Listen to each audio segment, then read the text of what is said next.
महाराजा शतानीक बड़े दानी राजाओं में गिने जाते थे, लेकिन शिवपुराण में ये वर्णन पाया जाता है कि इतने दानी होने पर भी उनको नरक यातना भोगनी पड़ी।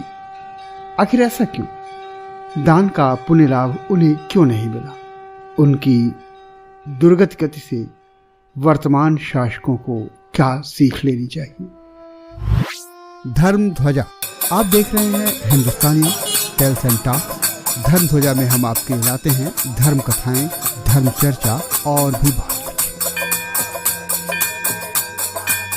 धर्म ध्वजा में सुनते हैं एक नई धर्म कथा, दानी राजा को क्यों मिला नरक।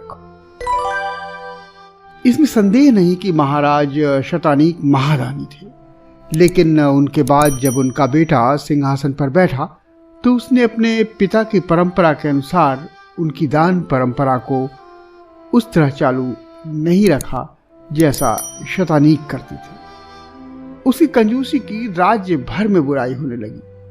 उसके कुलगुरु तथा दूसरे पंडित पुरोहितों ने जब उसका ध्यान इस ओर खींचा तो उसने जो उत्तर दिया वो बड़ा ही अजीब था। उसने कहा, मेरे पिता जो इतने पुण्यात्मा और दानशील थे, निसंदेह मरने के बाद स्वर्ग ही गए होंगे, लेकिन उनकी वहां क्या दशा हुई? क्या वे स्वर्ग में देवतुल्य रह रहे हैं? यदि इस विषय में आप लोग कुछ जानते हो और मुझे बता सकते हो, यदि पिताजी देवतुल्य हो गए हों तो मैं भी उसी परिपाटी और प्रचलन को कायम रखूंगा और दान वृद्धि पर विचार कर सकता हूं। विद्वत समाज की गोष्ठियां आयोजित की गई। शतानीक के मृत्यु के बाद की गति के विषय में विचार विमर्श हुआ। सबका यही विचार था कि निश्चय ही उन्हें स्वर्गलोक की प्राप्ति हुई होगी। हालांकि इसका कोई प्रमाण तो सहस्रनीक को नहीं दिया जा सकता था, फिर भी इसका अंदाजा तो उसे भी है। तो फिर ये कोई नई बात तो है नहीं। बात तो तब बनेगी जब ये पता लगे कि शतानीक की स्वर्ग में क्या स्थिति है। निश्चय पूर्वक कुछ कहा नहीं जा सकता था, इसलिए ये निर्णय लिया गया कि दिवंगत महाराजा शतानीक के मरणोपरांत स्थिति का वास्तविक ज्ञान प्राप्त किया जाए। इस कार्य के लिए एक वृद्ध और बुद्धिमान ब्राह्मण की नियुक्ति की गई, जो योग विद्या के पहुंचे हुए साधक थे।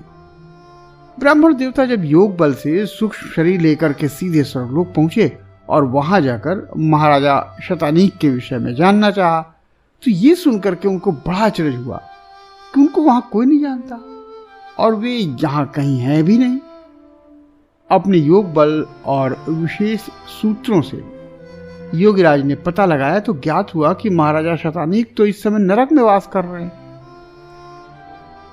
ब्राह्मण देवता इसका कारण जानने के लिए महाराज शतानीक के पास नरक में गए और उनसे नरकवास का कारण पूछा। बोले, महाराज आप तो बड़े दानी और धर्मात्मा थे, फिर आपको ये भीषण नरकवास क्यों भोगना पड़ रहा है? दुख भरे स्वर में राजा ने कहा, पंडित प्रवर, अपनी प्रजा की कठिन परिश्रम की कमाई गई पूंजी को मैंने करों और राजदंड तथा दूसरे अनेक बहानों से प्राप्त करके उसे दान और उनकी सहायता के रूप में उन्हें दे दिया करता था। वही दान आज मेरी इस नरक यातना का कारण बना हुआ है। प्रजा के साथ अन्याय करने के बाद मेरी जो दशा हुई है उसे तो आप देख ही रहे हैं। वापस जाकर मेरे बेटे सहस्रानीक को समझाइए कि प्रजा पीड़क राजा जो जनता का पैसा लूटकर उसे ही दान में दे देता हो, वो चाहे कितना ही दानी धर्मात्मा और पुण्यात्मा हो, मरने के बाद तो उसको नरक यातना ही भोगनी पड़ेगी। उसे स्वर्ग की आशा कभी करनी ही नहीं चाहिए।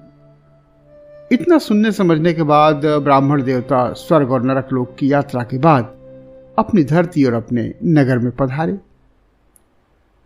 उनके आने की सूचना पाकर एक बार फिर से विद्वत सभा का आयोजन किया गया।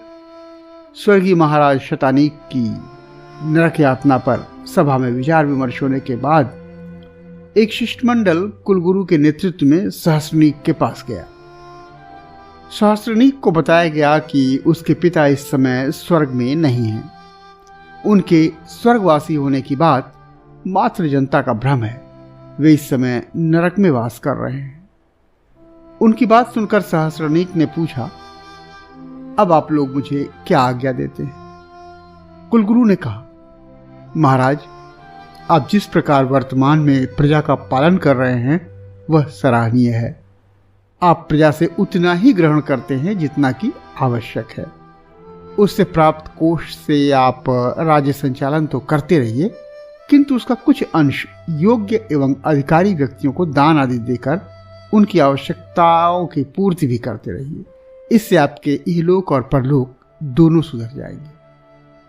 ऐसा करने से प्रजा का भली भांति पालन तो होगा ही, इतना ही नहीं, इसी से आपके पिता का भी नरक से उद्धार हो जाएगा। सहस्रानीक बोला, वो कैसे? पुत्रों के पुण्य कर्मों का उसके पूर्वजों को फल प्राप्त होता है। उसके प्रशंसनीय कार्यों से उसके पूर्वजों की भी प्रशंसा होती है।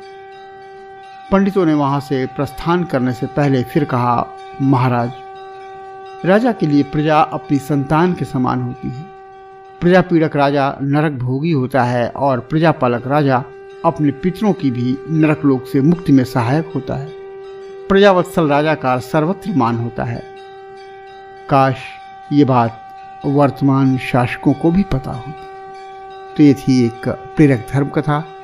आपको कैसी लगी कमेंट में लिखिएगा। धर्मध्वज एपिसोड पसंद आया हो तो लाइक जरूर करें और कमेंट में अपनी प्रतिक्रिया तथा सुझाव अवश्य दें। ये हमारे लिए आपका प्रसाद हो। सब्सक्राइब तो आपने कर ही लिया होगा। अभी इतना ही, मिलते हैं अगले एपिसोड।